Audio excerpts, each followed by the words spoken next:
in opinion, let's look for some signs of optimism. It's very, very easy to be negative about it and say, something like, well, the Brexit voters who put him in, it's not so one of the radio presenters on LBC, forget which one it was. I think it's James O'Brien, actually. He doesn't call them the Tory government anymore. He calls them the Brexit government. And I think that's the right way to call it.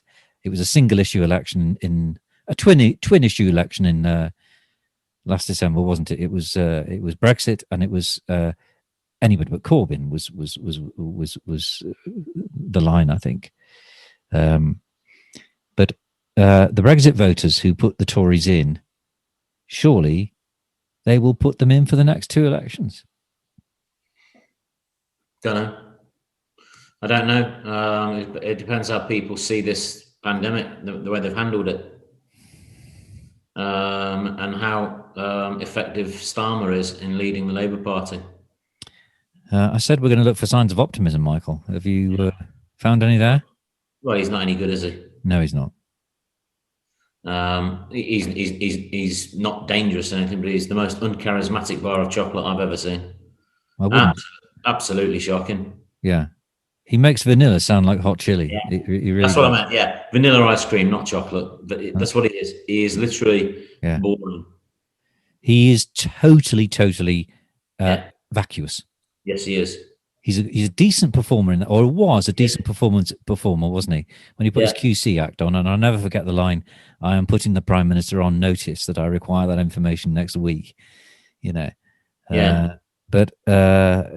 he is he's vacuous, and I have to say, before I had a Zoom meeting at 11, but then after that, I took 2 minutes out to watch his big speech, which was today about his.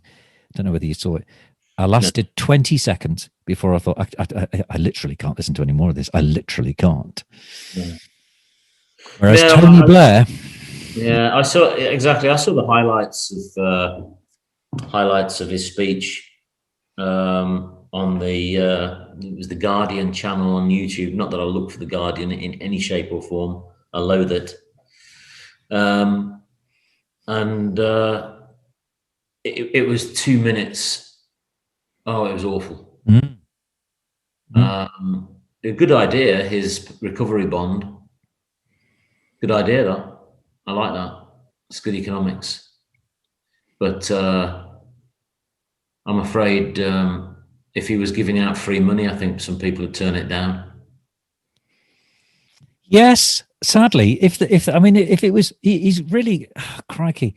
I mean, I'm still a member of the party, and people are very excited by Starmer. I wasn't excited by him, but I thought, crikey, this is the chance at least to get rational politics back in the Labour Party, at any rate. And there is a chance that if there just isn't. But what do we most want in this country? What do we most want the party to do? Want it to be, rationally bold. I think, about reorienting the market in this country around need and not greed. So, but that's sloganizing, isn't it? But that's why I'm not a politician. But I would go for the national living wage. I would go for a complete elimination of poverty in this country as a main goal. You cannot allow people to live in abject poverty in this country, or any country, frankly. But if we don't have a number one goal to eliminate it here, what chance have we got to eliminate it anywhere else, where it's 10 times worse? There is so much of this country that I've seen on my travels during my inspection work.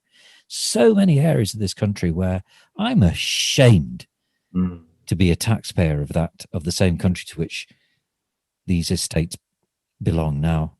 Yeah. Nothing else for me is more important than that.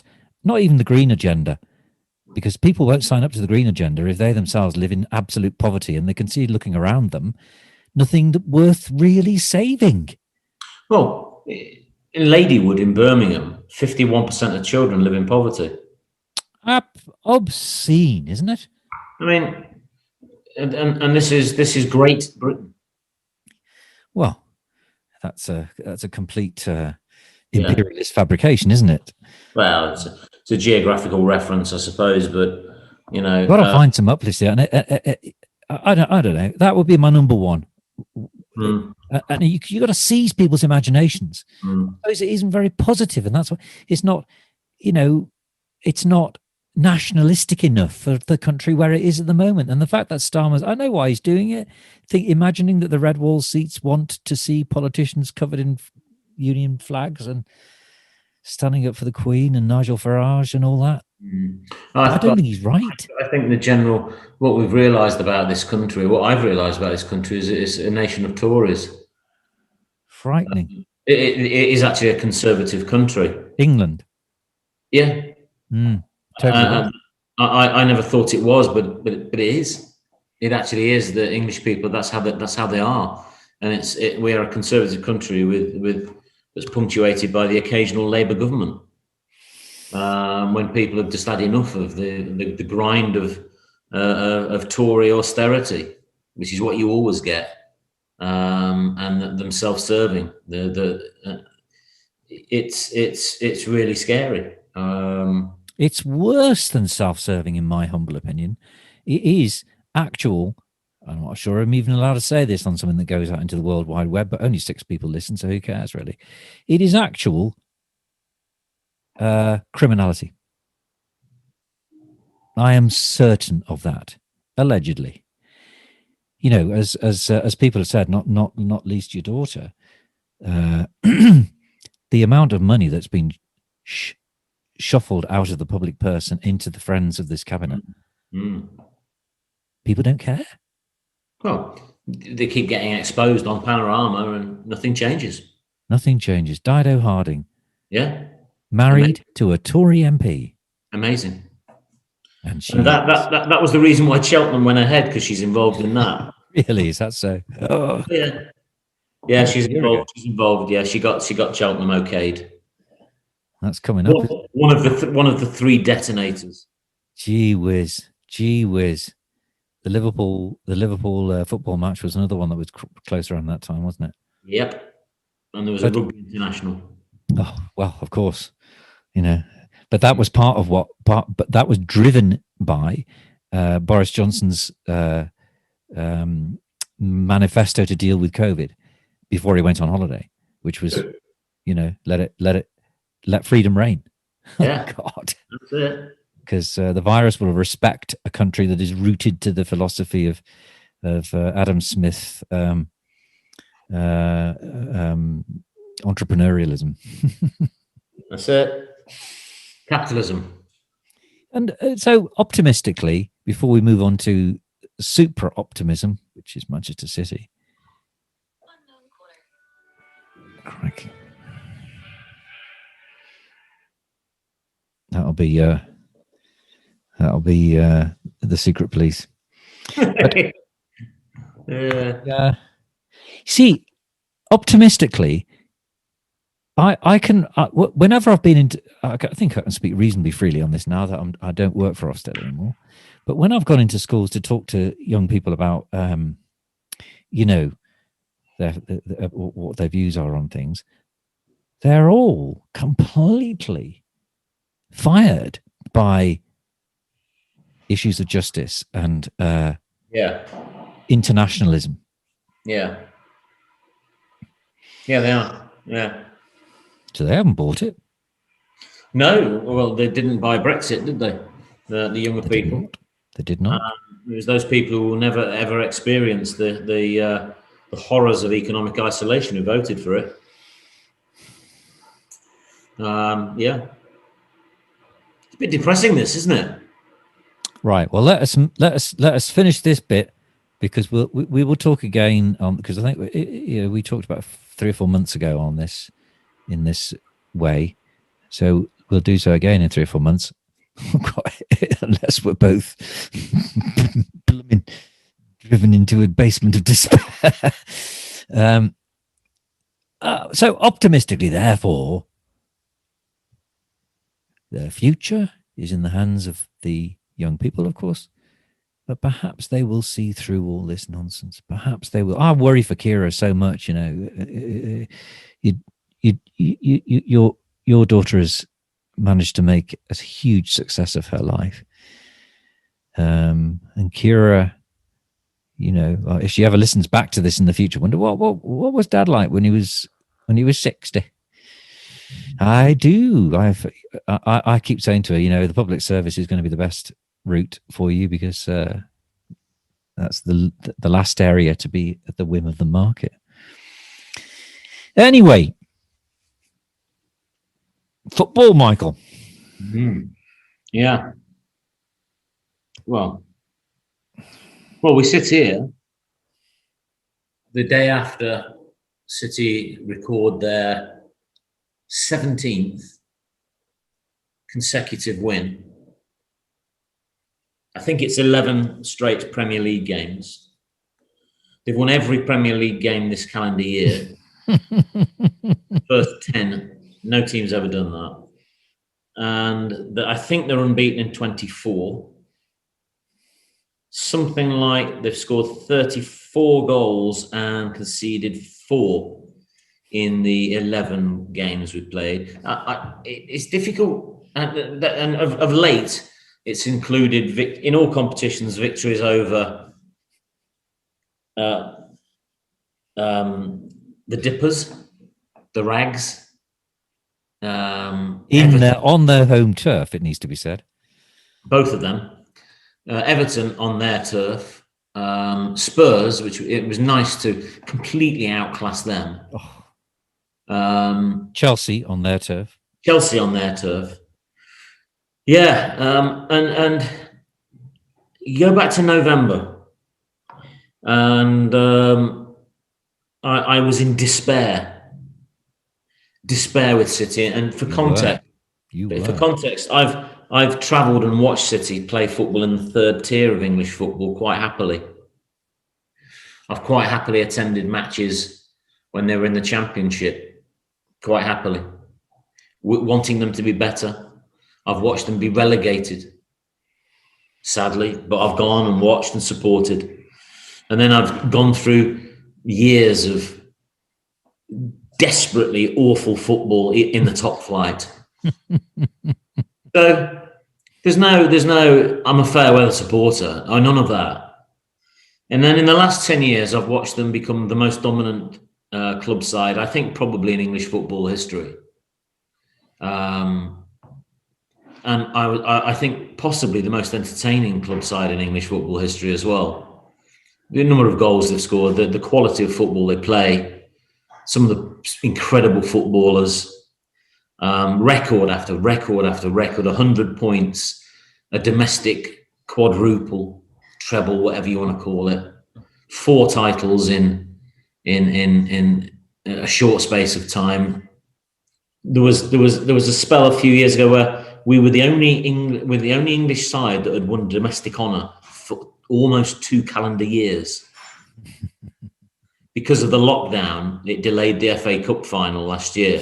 So it was almost 2 years since anyone else won anything. Now that's a level of domination that no one's ever had. Domination is right, and I think you put it very, very accurately in your WhatsApp post last night about it wasn't players, it was a team. That's it. Thanks.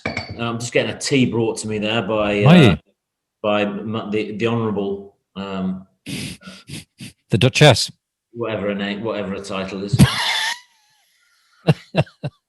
Claire Rennie QC or something. Oh, right, your daughter, right. You better tell her she's been name checked in this show. So if she wants to join in, feel free. So what? It's a damn fine cup of tea. What kind of tea is it? Clipper. I've never heard of it either. Green tea, Michael? Are you drinking green tea there? Well, no, just plain old proper northern tea. Builder's tea. Not Yorkshire, I hope. I quite like Yorkshire tea. Yeah. Anyway, so I'm going to go back to my ranty blog of November and pull out the things that I said about them. And I'm going to send a letter to the club and say this is what I thought.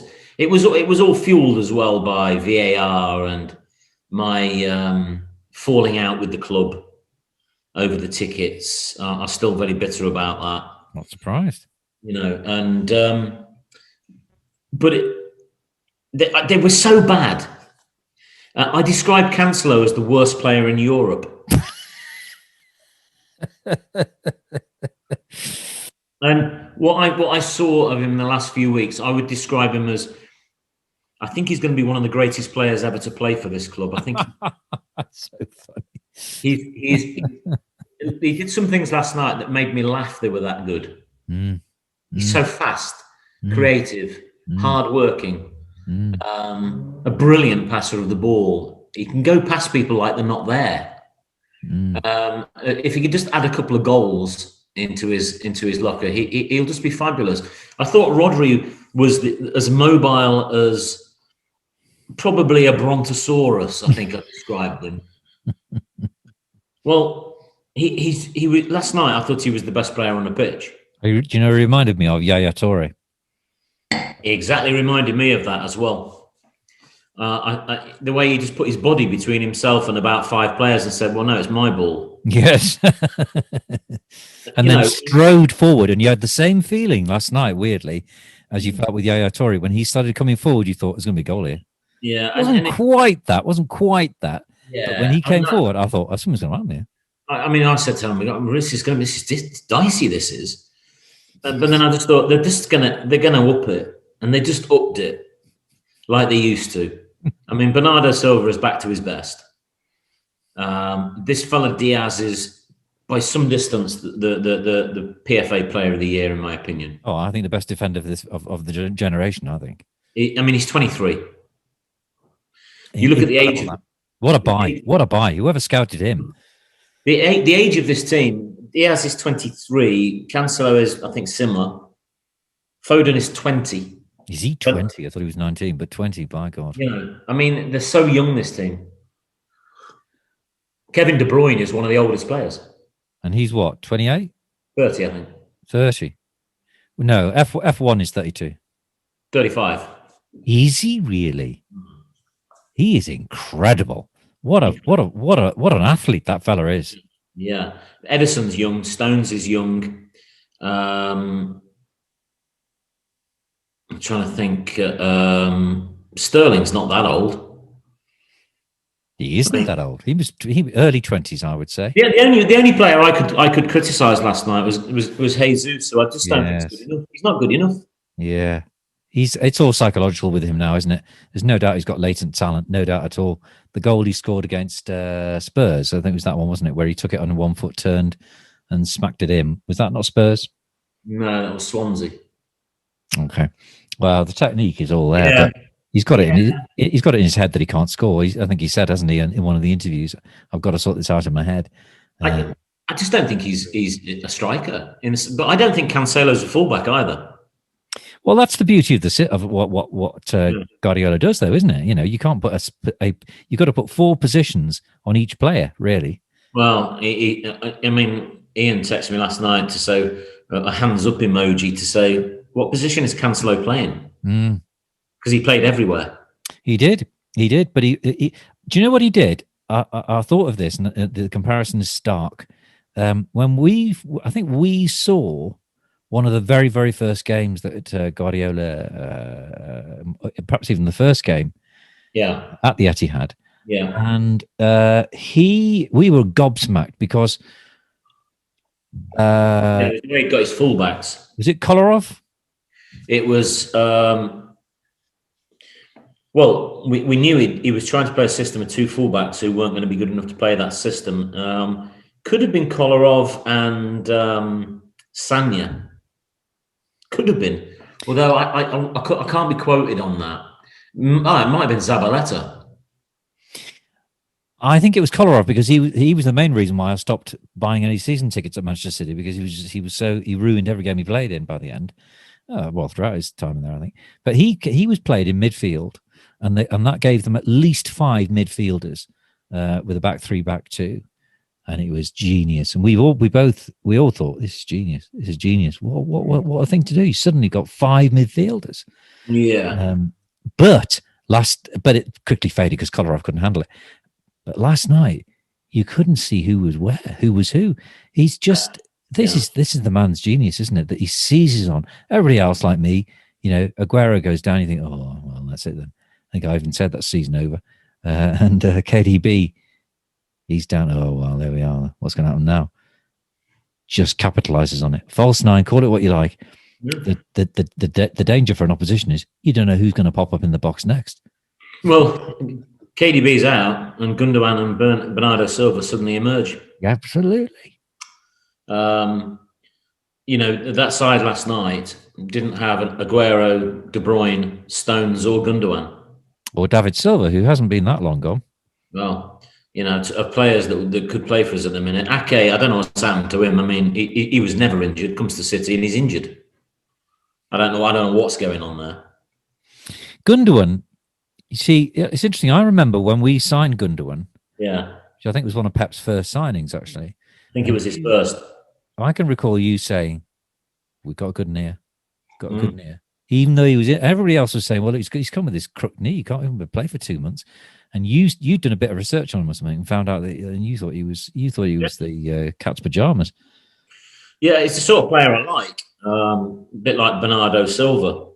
When I was umming and ahhing about renewing my season ticket, then it's announced we've signed Bernardo Silva, who I thought was the best player I saw at the Etihad the previous year when he came with Monaco. And City beat Monaco 5-3 in what was an absolutely thrilling game of football. And Mendy and Bernardo Silva were the two best players on the pitch.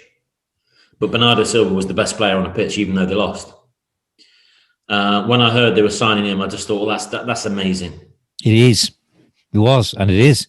And he's young as well. He's got to be. He can't be older than 23, 24. I don't know, 25 perhaps. But the thing is that the youth is incredibly important because there's so many things that have fallen in our favour, not the least of which must not be forgotten is our victory over UEFA this last summer. Yeah, when all the other clubs wanted us banned. Absolutely sensationally important, that. Well, we're handing it back to every club now, aren't we? This is our retribution. It is. What they want to do, just win the lot again. Because it wasn't stay there for a minute, because there's a stat you put across the internet that needs to be recorded for all time, which is what the internet does, happily. What are the odds on Liverpool winning the Premiership this season? This morning, they've gone out to 225 to win. I was with my mum the other day, and I was explaining to her what 50 to 1 on meant, because she said, "Oh, I'll have a bet on that." I said, "What do you mean?" She said, "Well, if I put £10 on, I win 500." So I said, "No, Mum, it's not quite that." I said, "If you put £10 on, Mum, you'll win 20 pence."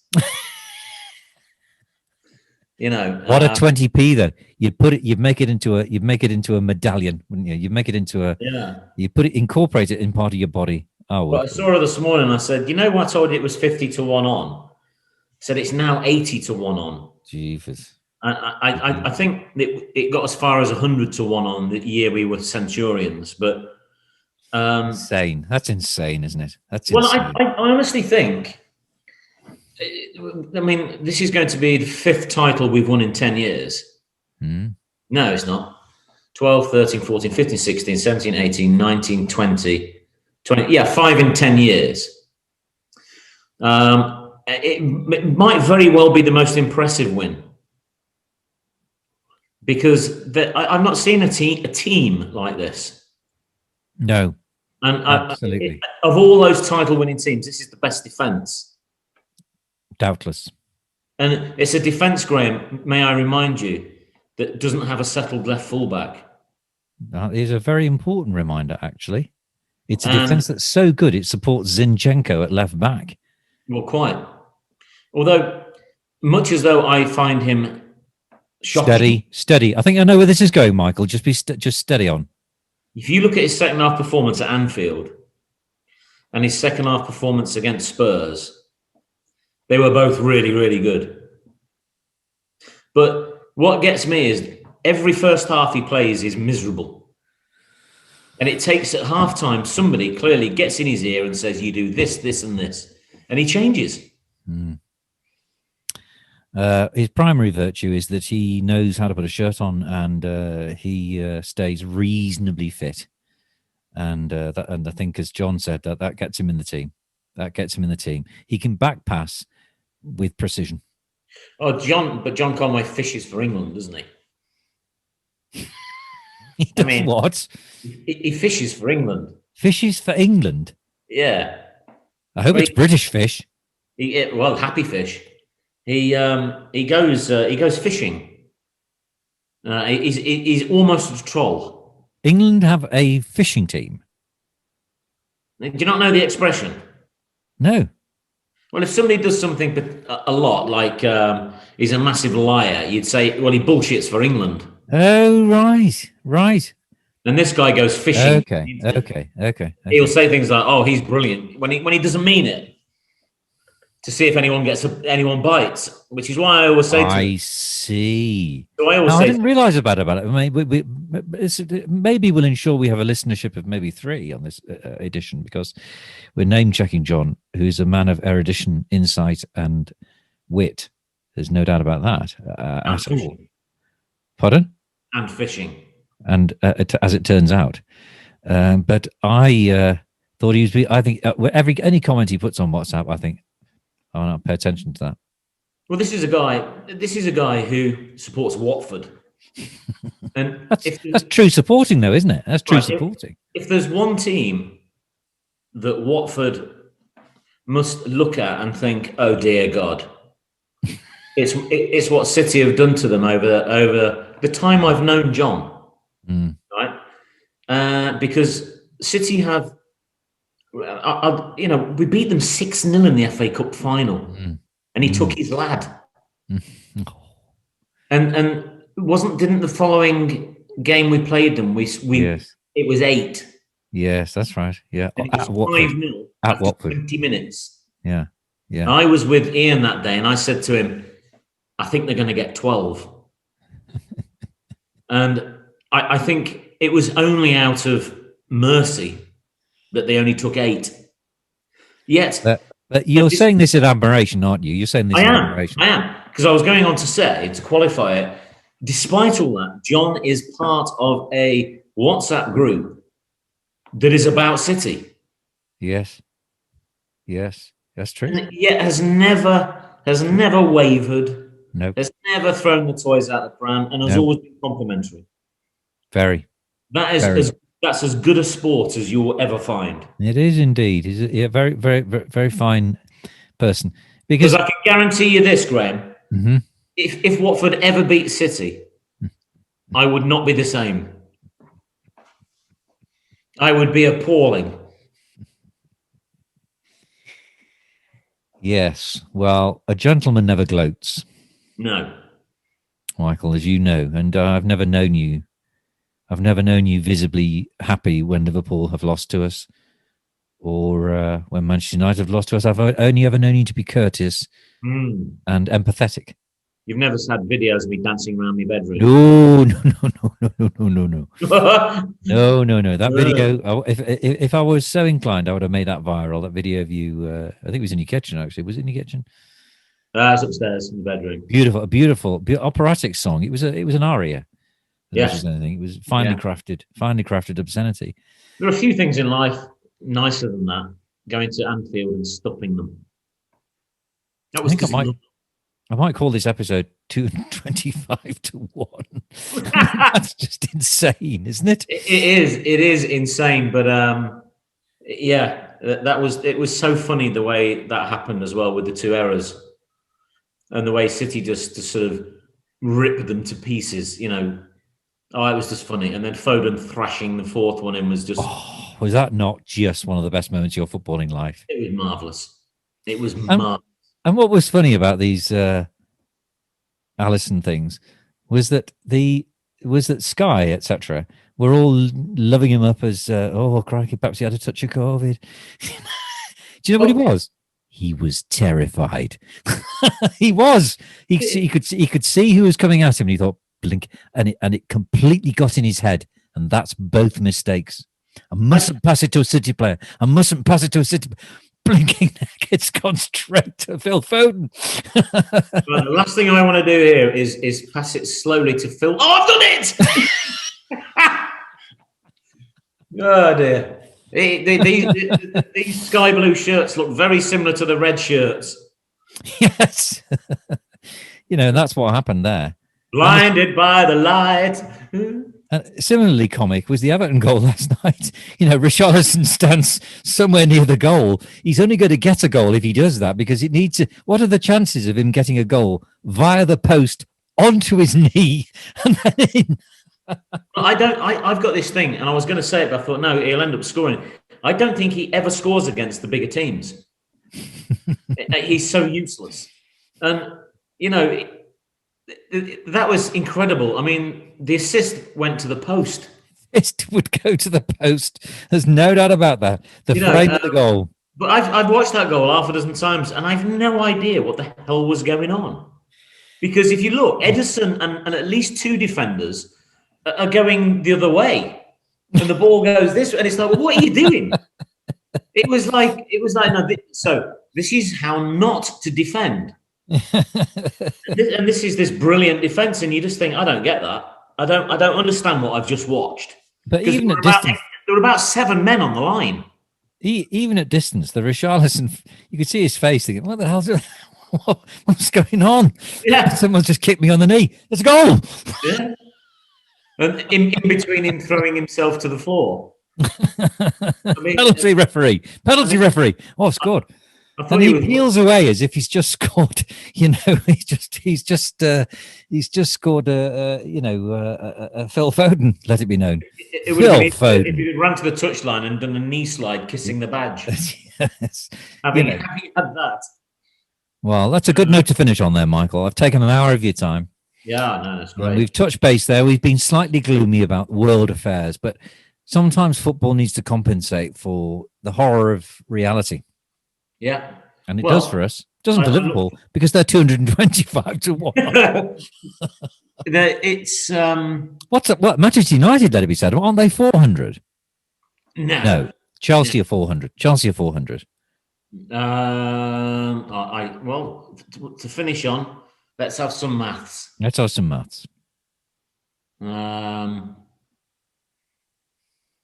UK football. It must be the slowest app in the world, the Premier League, the Betfair. It's because everyone's putting money on Manchester United. Right.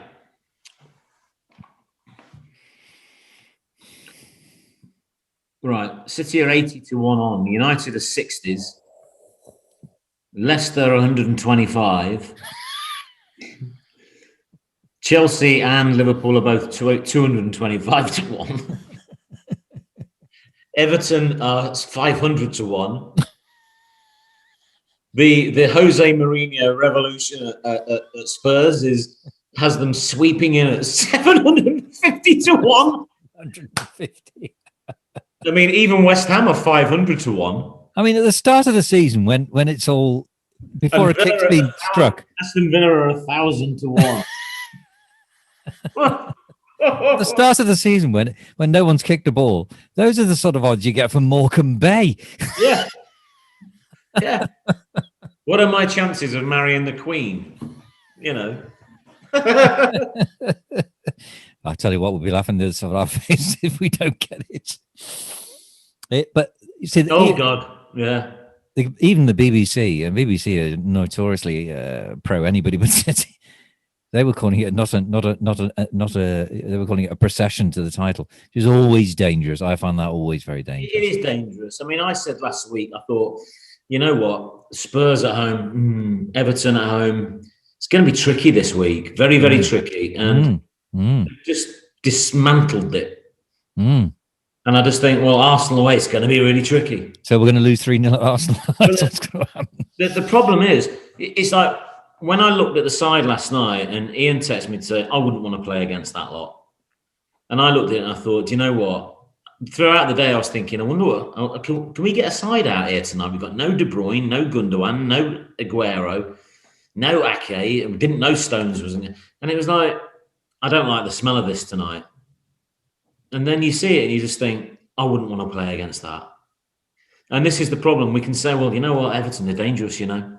Spurs are dangerous. Well, they are. But we're the most dangerous team of all. You know, what do you think the hardest draw in the FA Cup is in the quarter final? It's City. The hardest draw in any cup competition we're in is us. Yeah. So when it comes to the draw, I'm like, I don't really care because we can beat anyone. I'd rather have Cheltenham away. And let's be honest, that was never in doubt at 82 minutes, was it? Do you know what? That was a harder game than we saw last night. It bloody was. It was. I mean, all right, we had 8 or 9 first teamers who weren't playing. You know, I mean, let's be fair. But up to 82 minutes, mate. It was unpleasant. It was unpleasant. It was unpleasant. It was unpleasant. And by that time, I think we had got KDB on, and we'd got Raheem Sterling on, and I think a few other players were on. They had to bring Gundogan on. Was the guy they had to bring on? Gundogan. But I'd switched channels at about 55 minutes, and it was like, well, this is awful. And then I saw a message, and by the time I got the telly back on, it had gone to 2-1 to City. And it was like, okay, well, because to be honest, yeah, but there was no VR, whatever, you know. But no, I mean, City will win the league, Graham. The only issue now is how many trophies we win. You know, but if they are as dialed in as this over the next 6 weeks, and we can rotate in this incredible fixture list and rotate the squad and maintain at least 90% of this level, they will win 9 out of 10 of their games. And that will be enough to see them into the FA Cup final, to win the League Cup, to win the league, and get to the latter stages of the Champions League. And then, which I think is a massive lottery of a competition anyway. Couldn't care less. I really couldn't care less about the Champions League. If City won another domestic treble, I would just be ecstatic, because I still think that's the most extraordinary achievement any team's ever done. Any competition that throws up Tottenham Hotspurs and Liverpool as its final, is not really worth the energy that's spent on it, really. Well, it's not, Graham. And they were champions of which country when they went into the Champions League? Exactly. You know, they're both in a tournament final that, when it was for its first 40 years of existence, it was only for champions. Yes. Hence the title. The clue's in the name, really, isn't it? Yeah, but just do yourself a little bit of research favour and go and look at some of the European Cup wins of English teams back in the day. I was looking at one last night, and I think I was looking at Nottingham Forest, one of Nottingham Forest's wins, and it was shocking, their route to the final. Shocking. They beat 2 teams I've never heard of, followed by a very mediocre team, and then Ajax. Ajax were good in those days, though.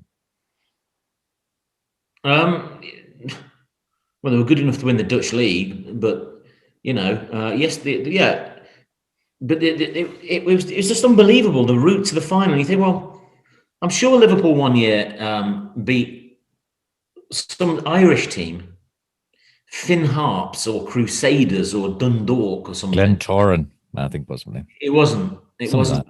It was Glentoran and Linfield. I know of. It was an obscure team, and I think it was Finn Harps, and they beat them 10-1 over 2 legs. And I think in the final they played Bruges. You know, I mean, it's not exactly glory. No, and it will only get worse with the new proposal to make it to expand and extend it, but make it fewer games. I mean, who did Nottingham Forest beat to win their first European Cup? Absolutely can't remember. Malmo. Right. Okay. Malmo. Okay. All right. Fierce team. Yeah, but that's what European football is. So, I'd sooner win the Premier League every year. I really would. I know the club want to win the Champions League, and I get that. And I'd be delighted if they win it. Of course, I would. But the Premier League is a great league to win, and we know what I've watched City win 4, and it has been an absolute delight. Every one of them, a delight. Nothing better than that moment when you realise you've got it. Totally right. Exceeded only by one moment in recent times in my, or equaled rather. I mean, 93-20 surpasses any moment in football. Full stop for any supporter, really. I think it's the greatest moment in sports history. I would agree with you. Not far under that will be Yaya Touré's goal against Stoke City, strangely. Because we knew we were on our way to the turning back of the clock. Yeah. That was a great day. It was a great day, spent in very, very good company, if I may say. Well, the famous dog pile hallway. Unrepeatable. Unrepeatable. And just totally spontaneous.